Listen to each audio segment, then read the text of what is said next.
आकाशवाणी भोपाल से प्रस्तुत हैं प्रादेशिक समाचार।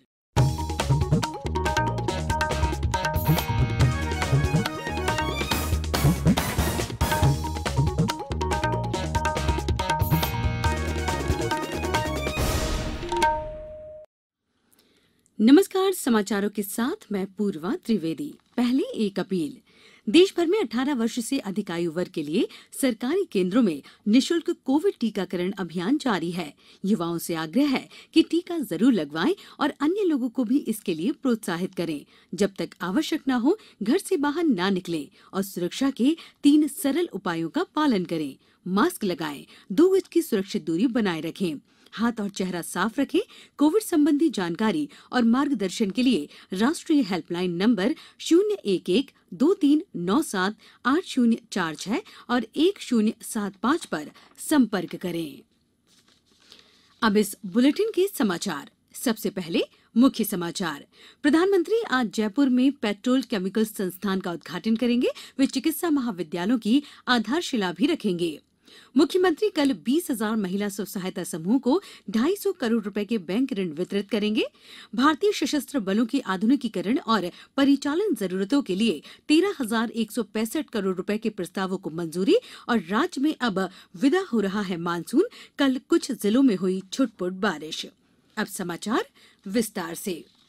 प्रधानमंत्री नरेंद्र मोदी आज सुबह 11 बजे वीडियो कॉन्फ्रेंस के माध्यम से जयपुर में केंद्रीय पेट्रोकेमिकल्स इंजीनियरिंग एवं तकनीकी संस्थान सीपेट का उद्घाटन करेंगे। दूसरी ओर श्री मोदी राजस्थान के बांसवाड़ा, सिरोही, हनुमानगढ़ और दौसा जिले में 4 चिकित्सा महाविद्यालयों की आधारशिला भी रखेंगे। इसके लिए विकास की दृष्टि से पिछड़े, सुविधा वंचित और आकांक्षी जिलों को प्राथमिकता दी जाएगी। इस योजना के 3 चरणों के अंतर्गत पूरे देश में 157 नए मेडिकल कॉलेज खोले जाएंगे।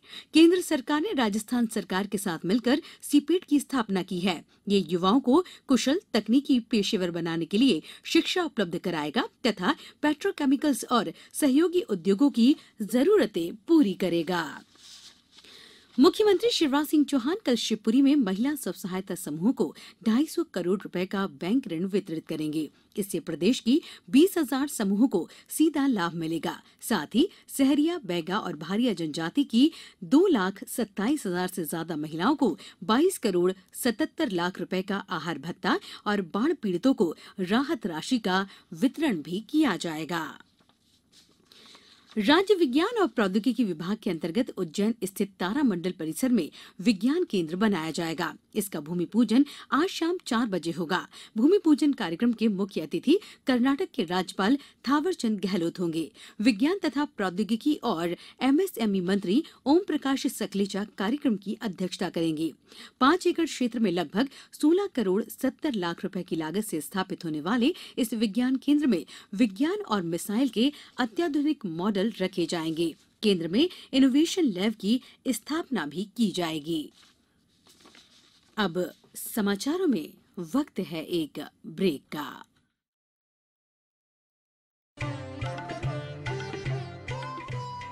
कोविड-19 से बचाव और सुरक्षित रहने के 3 उपाय। मास्क लगाएं, 2 गज दूरी है जरूरी, सुरक्षित दूरी रखें, हाथ और मुंह साफ रखें।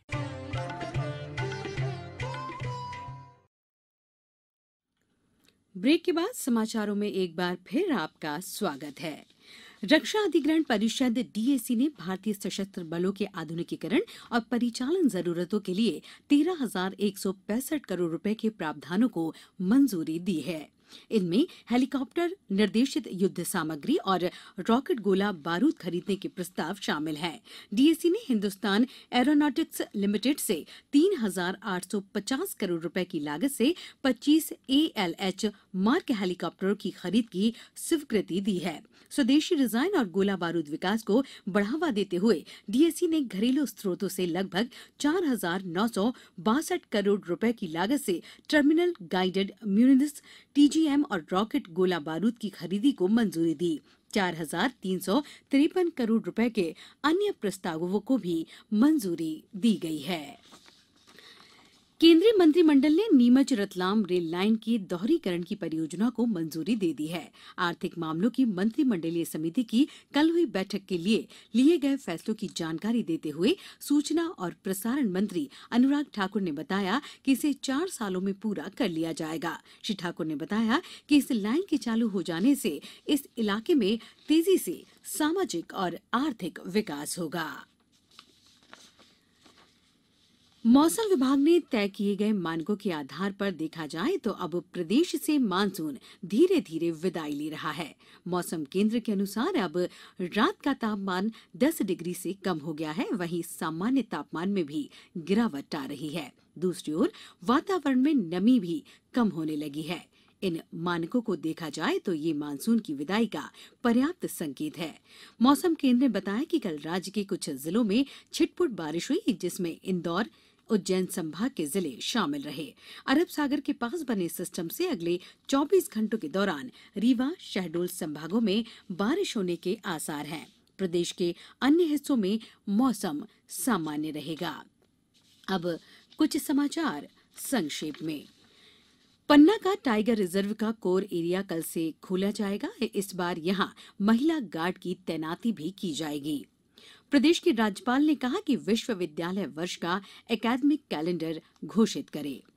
देश में लगभग 25% लोगों को कोविड के दोनों टीके लगाए जा चुके हैं। अब तक 87 करोड़ 66 लाख से अधिक कोविड रोधी टीके लगाए गए हैं। अब स्पीड पोस्ट के जरिए घर बैठे आय, जाति, मृत्यु और मूल निवासी प्रमाण पत्र मिलेंगे। इसके लिए अगले सप्ताह से ऑनलाइन आवेदन की प्रक्रिया शुरू की जा रही है। प्रदेश में 25,000 से ज्यादा राशन दुकानें मेगा मार्ट की तर्ज पर हाईटेक होगी। सभी दुकानों पर एक जैसा ही रंग रोगन करवाया जाएगा। मुख्यमंत्री श्री शिवराज सिंह चौहान आज प्रधानमंत्री श्री नरेंद्र मोदी से नई दिल्ली में भेंट करेंगे। मुख्यमंत्री श्री चौहान प्रदेश में जन कल्याण और स्वराज अभियान के अंतर्गत चल रहे विभिन्न कार्यक्रमों से श्री मोदी को अवगत कराएंगे। पन्ना जिले में कल आकाशीय बिजली गिरने से 2 अलग अलग घटनाओं में 3 लोगों की मौत हो गई, 3 गंभीर रूप से घायल हो गए। घायलों को अजयगढ़ अस्पताल में भर्ती कराया गया है। मंदसौर जिले में आकाशीय बिजली गिरने की अलग अलग हुई दुर्घटनाओं में 5 मृतकों के परिजनों को 20 लाख की सहायता प्रदान की गई। कटनी में डेंगू बीमारी से बचाव के लिए डेंगू पर प्रहार अभियान चलाया है, जिसमें लोगों को डेंगू से बचाव के लिए जागरूक करने के साथ ही लार्वा सर्वे व दवाओं का छिड़काव भी कराया जा रहा है।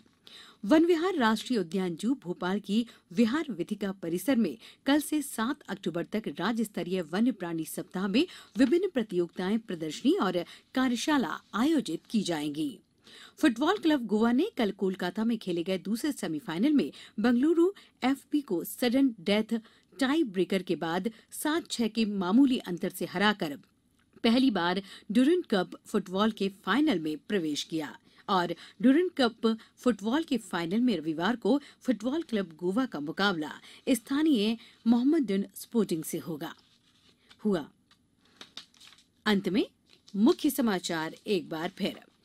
प्रधानमंत्री आज जयपुर में पेट्रोल केमिकल संस्थान का उद्घाटन करेंगे। वे चिकित्सा महाविद्यालयों की आधारशिला भी रखेंगे। मुख्यमंत्री कल 20,000 महिला स्व सहायता समूह को 250 करोड़ रुपए के बैंक ऋण वितरित करेंगे। भारतीय सशस्त्र बलों के आधुनिकीकरण और परिचालन जरूरतों के लिए 13,165 करोड़ रुपए के प्रस्तावों को मंजूरी और राज्य से अब विदा हो रहा है मानसून। कल कुछ जिलों में हुई छुटपुट बारिश। इस बुलेटिन के अंत में एक अपील, हमेशा ध्यान रखें, मास्क और 2 गज की दूरी, हाथ धोना भी है जरूरी। नमस्कार।